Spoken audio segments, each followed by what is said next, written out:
कभी सोचा था कि न्यूयॉर्क जैसे शहर का मेयर एक भारतीय मूल का नौजवान बनेगा, वो भी तब जब अमेरिका की सियासत में फिर से डोनाल्ड ट्रंप की वापसी हो चुकी है।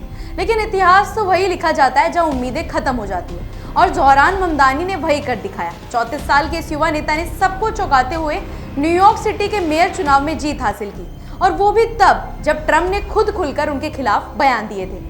Zohran Mamdani democratic socialist party से जुड़े हैं और उन्होंने अपने अभियान के दौरान लगातार जनता के मुद्दों को उठाया, जैसे बढ़ती महंगाई, किराए में इजाफा, शिक्षा और परिवहन की दिक्कतें। उन्होंने कहा कि शहर में हर नागरिक को सस्ती जिंदगी जीने का हक है, और ये तभी संभव हो सकता है जब सरकार आम लोगों के लिए फैसले ले, ना कि सिर्फ अमीरों के लिए। उनके घोषणा पत्र में मुफ्त बस सेवा, फ्री चाइल्ड केयर, किराया फ्रीज और कॉर्पोरेट टैक्स बढ़ाने जैसे वादे थे, जिन्हें लोगों ने हाथों हाथ लिया।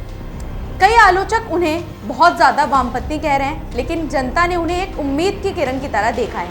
यही वजह है कि न्यूयॉर्क जैसे आर्थिक रूप से जटिल शहर में उन्होंने न सिर्फ पुराने दिग्गजों को हराया, बल्कि जनता का दिल भी जीत लिया। उनका मुकाबला पूर्व गवर्नर एंड्रयू कुओमो से था, जो निर्दलीय उम्मीदवार के रूप में चुनाव लड़ रहे थे, जिन्हें खुद ट्रंप ने समर्थन भी दिया था।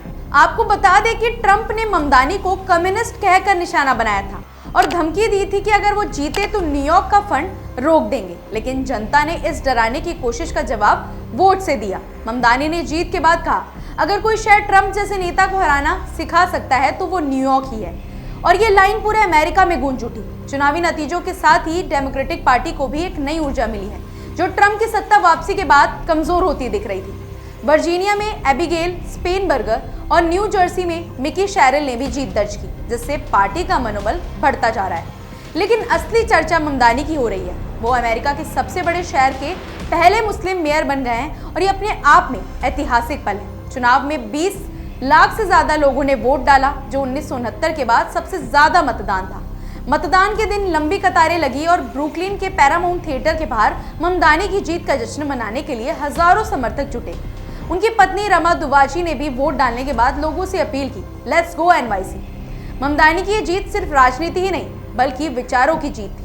उन्होंने दिखाया कि अगर नीयत साफ हो तो कोई भी व्यक्ति सत्ता की पारंपरिक दीवारों को तोड़ सकता है। दिलचस्प बात यह है कि ममदानी के इस अभियान को बर्नी सैंडर्स और अलेक्जेंड्रिया ओकासियो-कॉर्टेज जैसी प्रगतिशील नेताओं का समर्थन भी मिला, जिसने युवाओं को काफी प्रेरित किया था।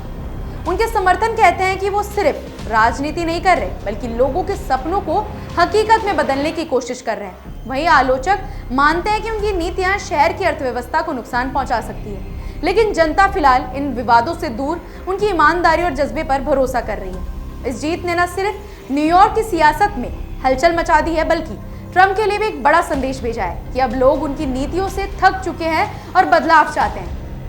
ज़ोहरान ममदानी ने अपने सरल, जोशीले और साफ सुथरे अभियान से ये साबित कर दिया कि जब जनता साथ खड़ी हो तो कोई भी सत्ता टिक नहीं सकती। आज वो सिर्फ न्यूयॉर्क के मेयर नहीं बने, बल्कि एक नई पीढ़ी के प्रतीक बन गए। फिलहाल ऐसी ही अपडेट्स के लिए जुड़े रहिए हमारे चैनल द इंडिया मूव्स के साथ।